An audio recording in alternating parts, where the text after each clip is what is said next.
I'm really glad to be here. So my greatest passion is advancing the understanding in the Canadian Church that we are responsible to care for souls. And so it's really awesome for me to be here and see people who are wanting to learn how to do that better, whatever your capacity. Here's who I'm thinking about when I'm thinking about single parents. If you saw the little blurb that was in the folder, you know this. You tell me, how do people end up as a single parent? This is going to be a conversation. I like that better than monologue.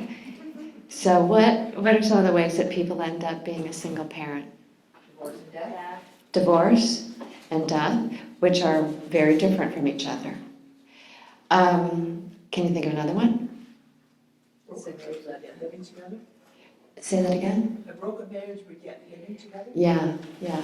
A broken marriage but living together. And this is one that I think is a little bit invisible in the church, and I think this is important for us to recognize that these people are functionally single parents and we need to be looking for them and paying attention. We're going to talk about them as we go. Okay, and then there's one more you haven't said. Yeah, somebody who's gotten pregnant without ever being married. And as you can imagine, each one of those is quite different from the other. So when we're talking about single parents, we're not talking about a unique category where they all fit together and serving one would be the same as serving each other. So we want to be keeping that in mind.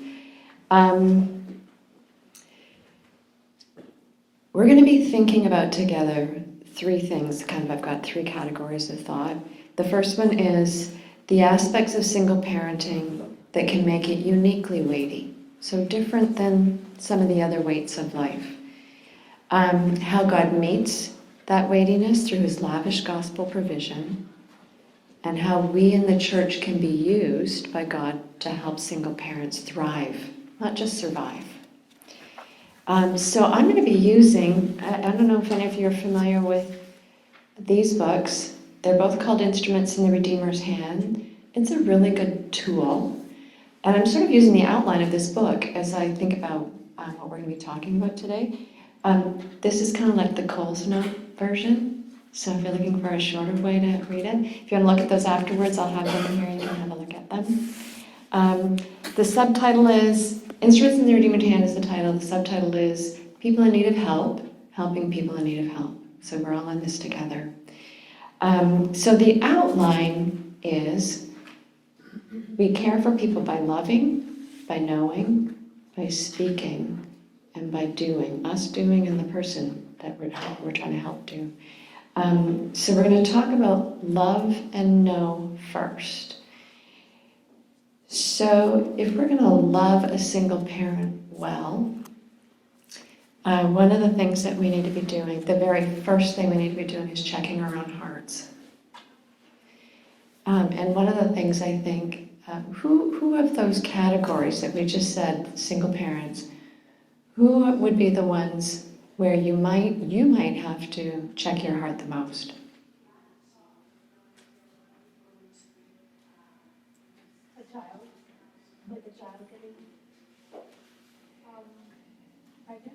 Yeah, so somebody who gets pregnant, out of maybe recklessness, is that what you're thinking? Yeah. I am a single parent by widowhood. That's a pretty easy place to be a single parent, to be honest with you, because everybody's super compassionate. There is no judgment. There's kindness, and people moved toward me really naturally and wanted to help me. But that's not the same for a person who gets pregnant alone. We know there's been sin. And it's not the same for the divorced people. Do you know what happens to people, to those, what do you think are some of the responses that those people get? People who are pregnant, never married, and who have children after divorce. What are some of the heart struggles and the ways people respond to them? Oh, you must You must be guilty somewhere, like you. Yeah, you must be guilty somewhere. Like as if we all aren't, right? Like we all guilty. There's nobody who's more guilty than another. We've all broken God's law and stand condemned apart from Jesus. But somehow we put categories in it, and then we treat people differently because I think this is an older expression, and maybe it's not something we hear today, but I'm not entirely sure it's not, and I think we should talk about it. Have you ever heard or said, don't put your hand up, you made your bed, now lie in it? Have you heard it? Yeah. That would be true for every one of us. That is such an unholy thing to think or say. This is not reflecting God's heart to think that thought. Every one of us have made a bed that's not good. Somewhere, like every day almost, really, there are things. And God does not respond to us that way. He's responding with kindness and grace and wooing. I love that word. I think Gail and John just used that he's wooing us in. Wooing us to know Him more, to put off the things that would bring us the hardship and the judgment of other people. So the very first thing that we have to do before we are serving anybody, but particularly single parents, because that's what we're talking about, is look for sin in our own heart, the judgments that we would have of that person because of how they got here, particularly. I will say, even as a widowed mom, in people's interest to care for me and help me, they had ideas about how things should go. So even in that, there was judgment. It was like, no, that's not the right thing. I'm like, I don't know what I'm doing. Like, just let me try. So yeah, there's got to be space for us all to act and make mistakes. And then we keep on loving, right? And people do make mistakes. One of the things, and I thought about this yesterday as somebody else was talking, foolishness is bound up in the heart of a child. We know this, right? So when a young person gets pregnant, they're affirming truth from Scripture and all the other things that young people do. Foolishness is bound up in the heart of a child. They have no concept of the ramifications of choices they're making. Kids live in the moment. And looking down the road is really hard for them because they haven't had to look down the road much. We've been doing that for them. So it's a difficult thing, and there is no place for us to look at even our children when they mess up and say, how do you not know better? Well, because they're kids, because foolishness is all bound up in the heart of a child. And it's our job to help them learn how to do that differently, how to think differently. So the first thing we're doing is checking our hearts. And then the second thing we're going to do is move towards them. And again, I think, like I said, when I became widowed, it was easy for people to move towards me, to some degree, although people didn't know what to say. So that part was hard. But they knew I needed things, and they tried to help. I'm actually the child of a broken home. My dad left when I was a kid, so I grew up in a single-parent family, and then I raised single as well. And it was a stark contrast to me how different it was between my mom's situation and mine, because people didn't know what to say to her, and so they didn't say anything. We weren't in the church, so we didn't have that context. I'm not sure it would have been better in the church. Yeah, people aren't sure, and they don't want to say the wrong thing, so they say nothing, and they don't move towards people. And there is a sense in which you move towards with faith in God to guide you, and a humble heart that if you do something wrong and you can see that you've hurt somebody, you acknowledge it and you say, God, help me. And ask for forgiveness if you have to. So we're going to move toward them and get to know their story. and this is super important, learn to ask good questions. So let me think with you, and I really want you to participate with this. What makes parenting alone hard? Because parenting's hard already, isn't it? Glenn, you have a wife. You both participating in that home. That's not easy, is it? It's a hard thing to be a parent. I really feel like it's the hardest thing I ever did in my life. And then parenting alone was just that degree harder. It doesn't matter how many books you've read, you're raising your kids. And you're raising your kids for the future God has for them. So the books are too general for you to be specific about what do I do here in this moment. So tell me some of the things that you can imagine or add weightiness to parenting alone. You don't have somebody to bounce it off of. Yeah. Yeah. What do I do with this? Yeah, you're in a situation and there's nobody here to help you. And this is a really important one, and I think I have this somewhere later in my notes, but I'm going to talk about it now because I think this is really important. I believe when God made men and women, He made us different by and large. I don't want to characterize it like we're all out here on the ends, but we know that men tend to approach life more cognitively, and women tend to approach life more emotionally. And in a single parent home, that's gone. That balance that God brings to a couple and to a family by having both isn't there. And I've seen it on both sides be harmful. With a dad who lacks nurture. And it's just suck it up. No, that's not how this works. You can't do that to your 10-year-old. You have to be tender, And then to moms who are I asked God often, argued with Him, I can't even believe you thought I was going to be able to do this by myself. There's no way. I need that balancing that my husband brought to our home. So this was a mystery to me. It's still a mystery to me. And my kids would say that to you. They're wow, things really changed when we didn't have Dad. Because he was the stability. He was the one who thought things through instead of reacting. That sounding off and that balancing each other is a really big aspect of what makes single parenting difficult.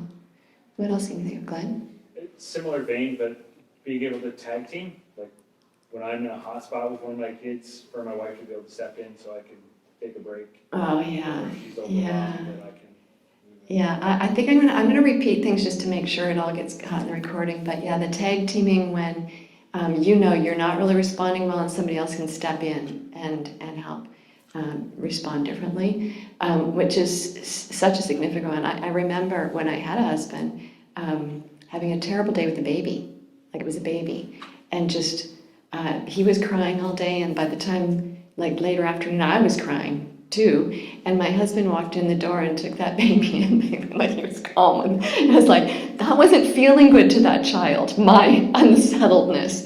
And so yes, that is one of the things that's difficult is there's nobody to tag team with. Yeah.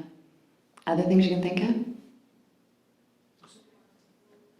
Both of you, yeah. Oh, I was just going to say, never being able to go anywhere alone, but because my children were very young, I always had to take them everywhere. Yeah, having to, and I was thinking about this recently. I have grandchildren now, and even I was going to make something in the kitchen. I was going to cook something, and I had one ingredient missing. I'm I can't just go.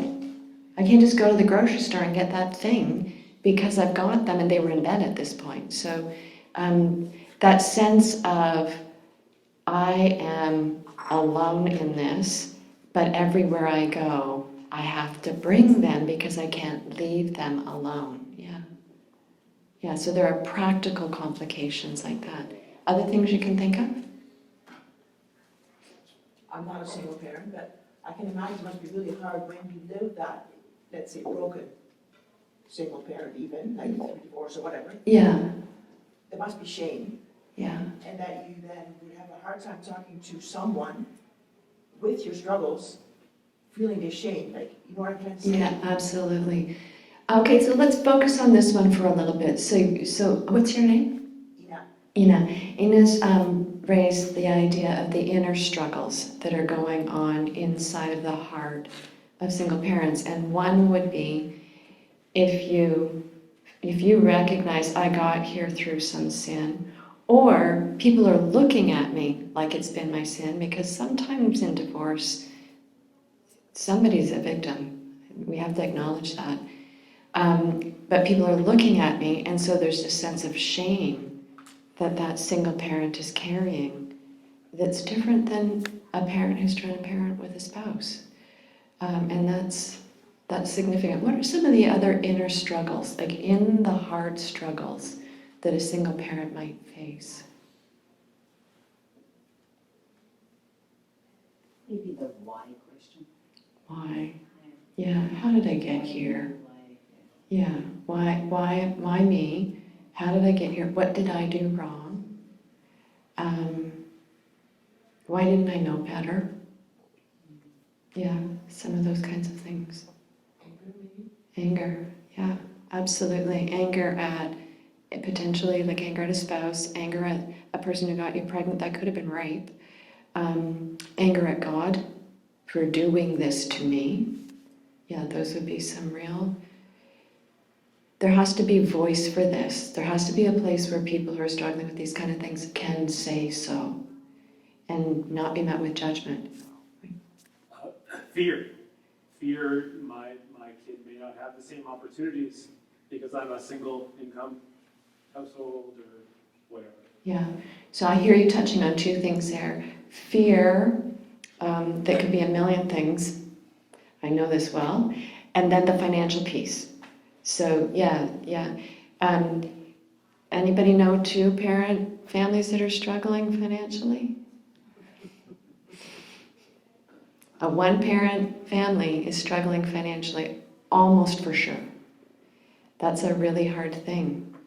And if we think about, like, if they were young when they got pregnant, and they didn't maybe have the chance to learn life skills, right? They didn't learn about making a budget. Maybe they don't have potential to earn a good income, so they're working somewhere at minimum wage. So there's some real help that could be offered to them practically to learn how to thrive in the role that God's brought them to. And then fear of everything. If you are parenting alone, a bad thing has happened to you, one way or another. And when a bad thing has happened to you, there's a sense in which you think, probably another bad thing could happen to me. What's the next one going to be? And so fear's a real possibility for single parents. I want you to see these things because I want you to know that these are some of the ways that you can help single parents. Any other things that you can think of? Did you get to say here? I was going to say just struggling with not responding well because you're overwhelmed and tired. Yeah, which is also true of two-parent families, right? Like, it is hard. And I think, like, when I can remember looking back and thinking, God, it doesn't make sense to me, even as a two-parent family, that you give us kids at the hardest stage of life. You're learning how to be married. You're trying to get your feet under you financially, and then you throw kids in the mix. And wow, that's a pressure cooker season. If you take a spouse out of that, man, that just really ramped up. Yeah? Just for, like in the context of a non-believing single mother or father for that matter, right? I get the sense of like aloneness and just being alone and fear. Yeah. So I don't know, which I think is different than what some of the others have said, because I feel like a single parent in a non-believing context. Yeah, a single parent in a non-believing context feeling really alone. Absolutely. And I do think, just different family structures, some people will have support. But sometimes it just is a really lonely, alone place. That sense of, I can't even get out by myself. It's hard to have a social life unless you have it with your children, which sometimes that works. But it tends to not be a very deep social life if there are children included. So there's a real aloneness, yeah. Like one of the things I struggled with was, wow, hindsight was 20/20 the minute I wasn't married anymore. So as a wife, I had all kinds of complaints about my husband. And then all of a sudden, he wasn't there, and those things became very small. And how wonderful he was became very evident. And then I felt really guilty for having been hard on him. He learned to like to drink coffee in his 30s. He died when he was 40. And I really nagged at him about the coffee. I'm like, why would you learn to like coffee? Like you learned to like broccoli, not coffee. And I'm like, I should have just let him have the coffee. That's really bad. I just should have let him have the coffee. Like the coffee was insignificant. So there are those kinds of guilts too that you have. Like there's just all kinds of things you can't go back and change. Either way, if you've gotten pregnant outside of marriage, if you have done some things in your life that fueled your divorce, whatever you've done, now there's stuff you can't fix. And there's guilt. Yeah. You guys have lots of really great ideas. I'm so happy. Self-care. Yeah, self-care. Yeah. I was thinking that as I was getting ready this morning. I stayed in the home of a nice family that lives here in the community, and I told them last night I'm really low maintenance, like I'm gonna get up and go out the door. I'm like, yeah, that was my life. Like, there's no time for makeup, are you kidding me? Like, who cares? I have clothes on, I'm going. So yeah, that's a thing, like the chance to care for yourself in any way is really diminished. I hope as you're hearing these things, you're thinking, there are ways we can serve these people. Anybody, there's more ideas, yeah. I just want to say it's exhausting being the sole disciplinarian, that there's no one else to ever take that from you. So it just feels like you're always disciplining your children, and it's taken away from time of having fun just because there's a lot of children. It's just Yeah. what you have to do. It's exhausting. Being the sole disciplinarian is exhausting, yeah. Yeah, and making time for fun. That was definitely one of the things that left in my home, kind of. Like, I feel like I probably see it worse than it was, but to some degree, when I was alone, was then it became about the schedule and the responsibilities, and life had to happen. And there was a sense in my home, and this might happen in other single-parent homes, maybe it happens in two-parent homes, where this is what has to happen, don't get in the way of it. Like, we have to, you gotta get to school, we gotta get the meals, we gotta get the groceries, like, life was like that. And it was like, just don't mess up what has to happen here, because I might go under if you do. This is not good parenting. I'm just telling you really honestly what it was like. Yeah, there's more hands. And the additional struggle of when there is another, like in a separation or divorce, dealing with the spouse. Yeah, huge. So the potential tension there is with another spouse. This one's so significant, and it's significant for the kids too. And boy, do these parents need help. In many ways, like maybe letting go of control when their kids go to that other spouse and they have different values than you do. And they want to expose your kids to things you don't want to expose them to. And that's making you crazy. Yeah, it's good. Again, I feel like I don't really know, but I can imagine you want to fill the role of the other as a single parent. Yeah. Filling the role of the other parent. You're doing a great job. This is encouragement to my heart, and this is going to be an encouragement to the single parents in your world. So thank you for keeping on.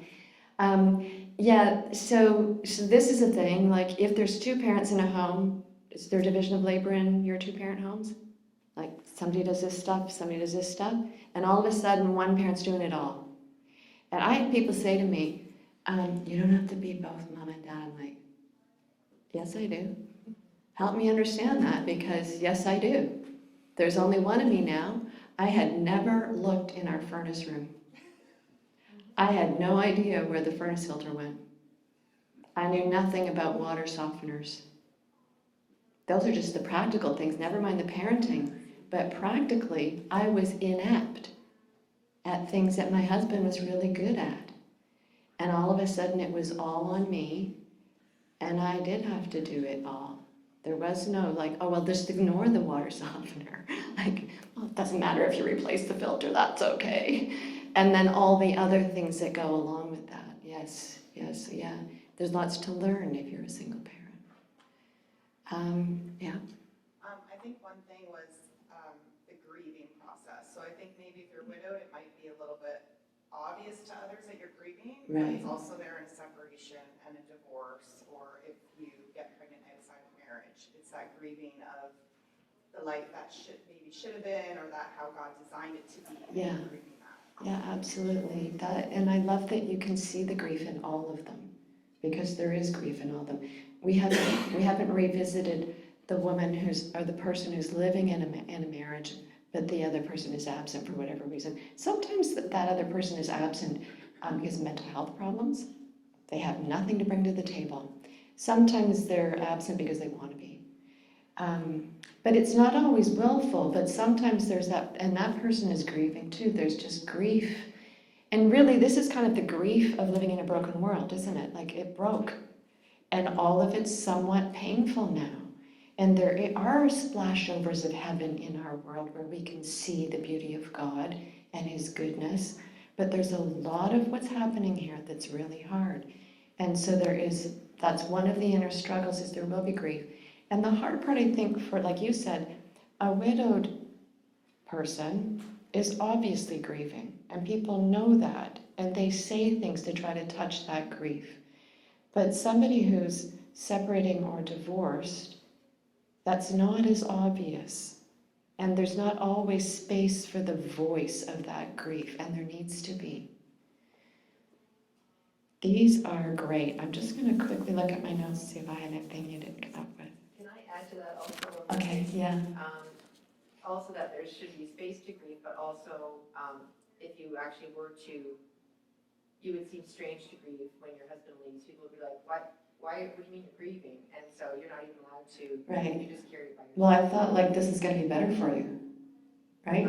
People are saying, think that's what they're thinking. Like, what do you mean you're grieving? Like, I thought, well, you're rid of that problem.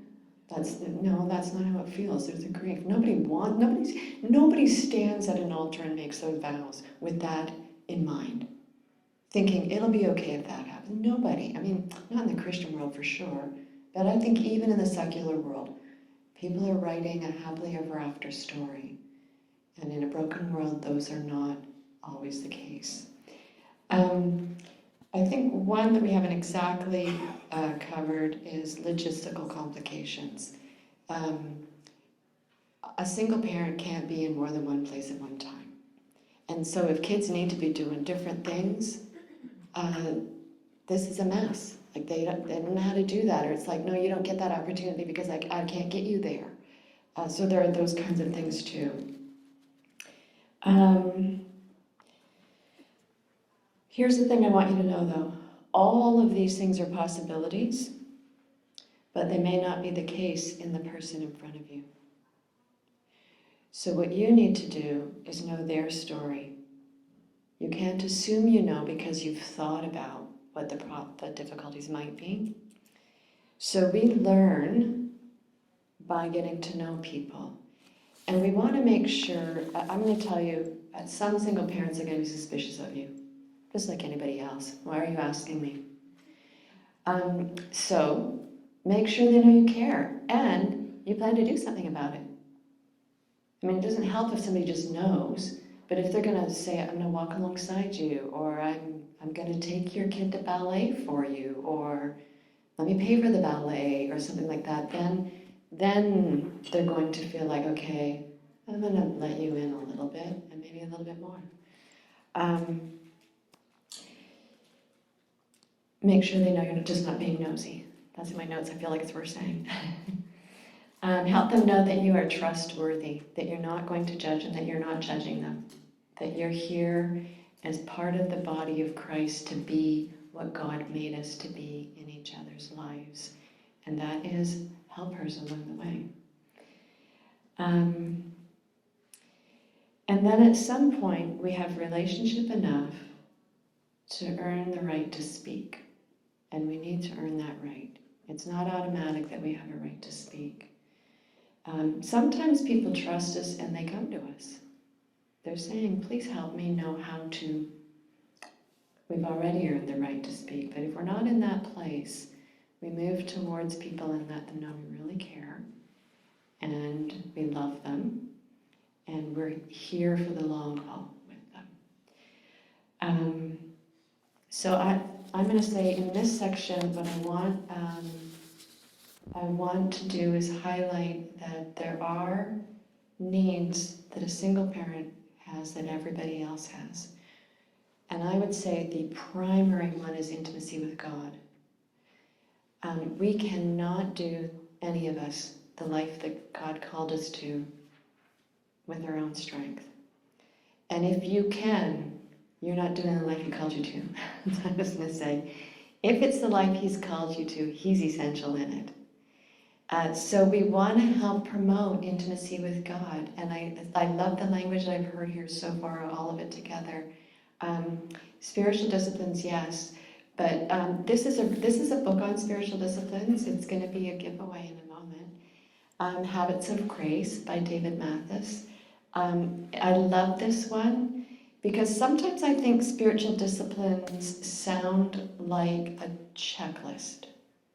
Like I'm doing my job to get God to do His job. And this book is not like that. This book is, he talks about it like this, like it's like there's a faucet flowing with grace. Like your outside faucet on a hot summer day.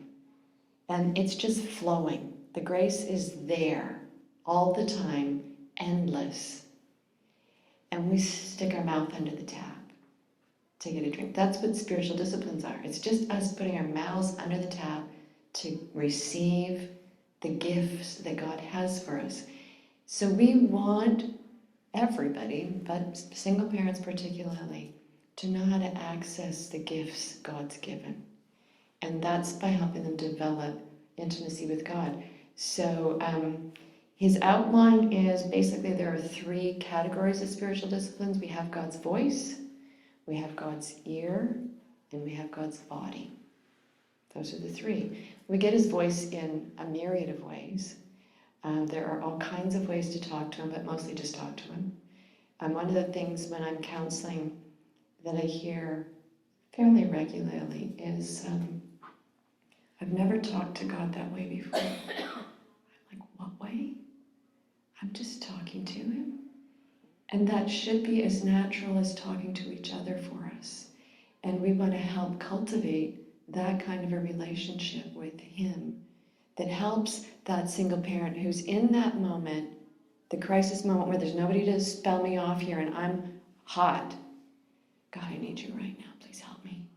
Just come here right now. Help me know, what do I do in this moment? Because what I might need to do is go away for a minute. I'm going to be back, but I need to go and get alone with God.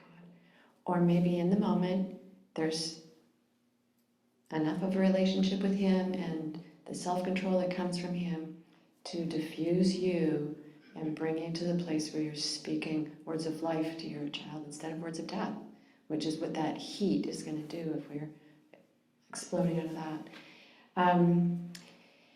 So encourage them, and sometimes they're going to say, I'm never alone. I remember that as a 2-parent family. Like I can remember having a conversation with my, I was a pretty fiery, I am pretty fiery. I was more fiery before God sanctified me. I'm a little less now, but there's still more to do. But I can remember sitting my family down in the living room one day after I was trying to have a shower and all 3 of them had come in during the shower. And I'm like, in the shower is the only time God and I get alone together. I need to be alone when I'm in the shower. Please, just leave me alone in the shower. And so I feel like this alone time might feel kind of impossible. And so you help her be creative or help him be creative. How do you get that alone time? Or how do you get His word into you? What are some good ways we can get God's word into us besides sitting down and have a quiet time, which I highly recommend? Listen to it as you're working. Listen, play the Bible, yeah. Good songs, yeah. Not all songs are good, but there are some awesome songs that feed us with really good truth. And one of the great things about them is those truths tend to stick really well because they've got attuned to them. That's part of how God wired our brain. So access it, use that, and then sing those songs to yourself when you need them. What else can we do? We live in the 21st century. We have a lot of ways. Just pray continuously. Praying continuously. So that's us talking back to Him. I'm thinking, how do we get His truth into us so that it's what, do you know this verse? Let the words of Christ richly dwell within you. That's the first part of the verse in Colossians 3. So I think that's more important than actually sitting down and reading the Bible. I'm a biblical counselor, can you believe it? But it's not about, did I do my duty? It's about, are His words living in me? Is there enough opportunity for Him to speak into my life that His words can live in me? That's what it's really about. I just wonder if the truths that we tell us, that we think are truths, to slow them down and really say, okay, what is the truth? Right, yeah. Yeah, so part of how we can get his truth into us, His word into us, is speaking it to ourselves and making sure we are speaking His truth to ourselves, not other stuff. Like, I'm such a loser. God loves me and chose me as His daughter before I was ever created, knowing all the bad things I was ever going to do. He still chose me. We probably still consume some level of media, social media. So choosing God-honoring sources and, a Bible on podcast or sermons on podcast or email newsletters or...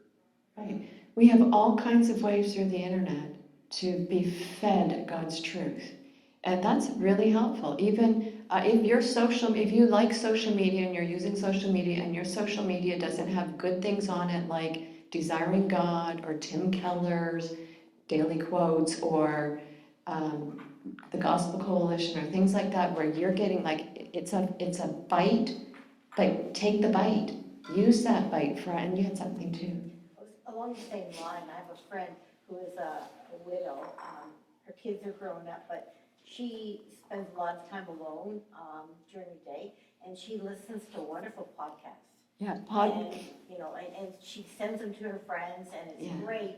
But sometimes we don't all have time to listen to them. But she just fills her mind and her soul with wonderful stuff. However we can, this is the goal, filling our mind with thoughts from God.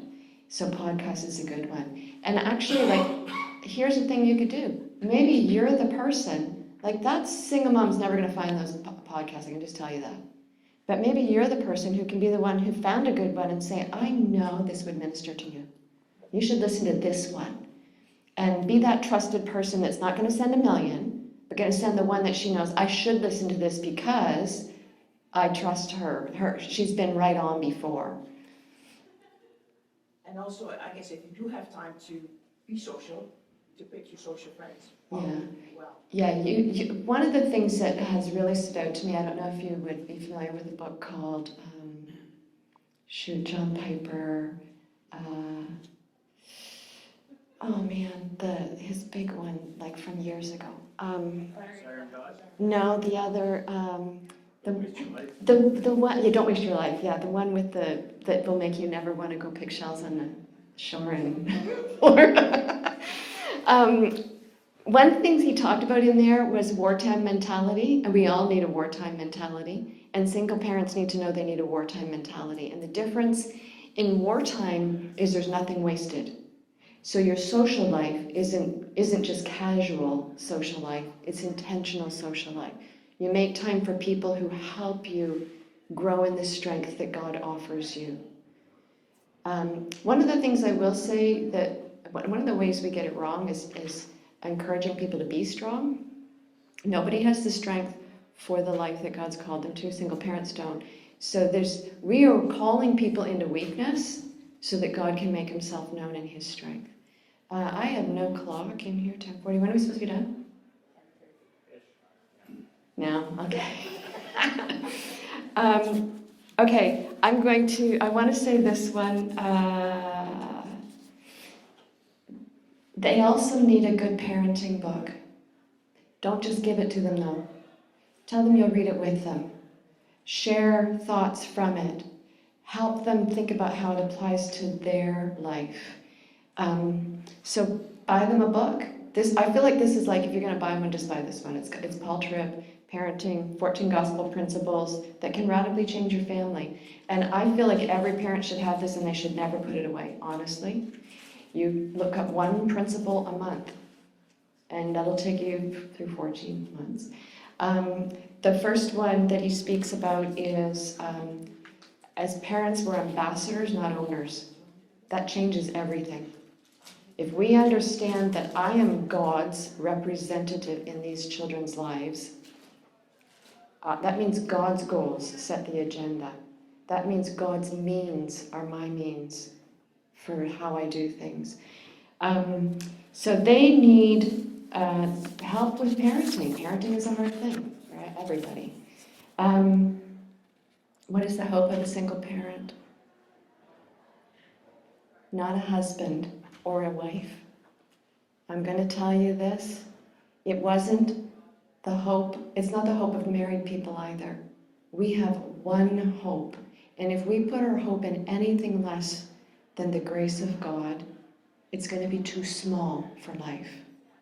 We need one big hope, and He's available to all of us. So we want to help point them there. It's not if I only had a better job. It's not if I only had more money. It's only if I only had a better house. All of the things that we think that will help us to do life better. It's not that we don't pursue those if it makes sense, but they're not our hope. We have one hope. And God can thrive a family. This was one of the really good things that my mom wasn't a Christian as a single mom. But my mom is my hero. She stood up in the job and did it. And she grew such love in my heart from just being a faithful single mom. We didn't have a lot. And as a matter of fact, when my dad left, I kind of lost her too, because then she was working all the time. So it wasn't perfect. It wasn't even really good. And there was no God influence. But God can do good stuff even in those kinds of situations, because He's the hope we're after. My favorite verse, I don't know, I have a million. But Romans 15:13, may the God of hope fill you with all joy and peace in believing, so that by the power of the Holy Spirit you may abound in hope. This is what we are offering anybody, but particularly single parents. And that's it. And Paul, you have a job to do.